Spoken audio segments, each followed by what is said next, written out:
I'm Graham Law. I'm a principal engineer and solution architect at BAE Systems.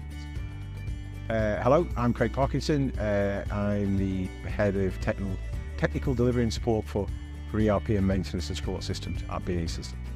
We put a new ERP solution in. We kept a COPS ERP solution that had a bespoke set of process requirements. So we used Bizagi to implement those custom processes in tight integration with our ERP. And the breadth of that, I think, spans across procurement processes, finance processes, and manufacturing processes predominantly. Yeah, the only other two I've got on there on my list are project management, and I've called it infrastructure/support, which is processes that we've written to help maintain the system rather than anything else. So from my perspective, we've given the business, the customer for us, what they wanted.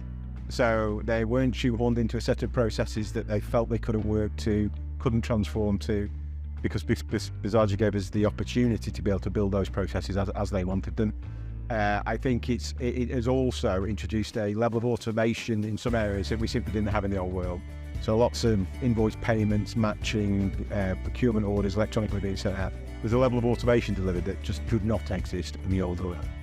When I first joined the project, I saw the database and I thought, I am going to become completely proficient in this database. I'm going to make myself completely indispensable to my boss, and I succeeded very well at that. It's done wonders for my career.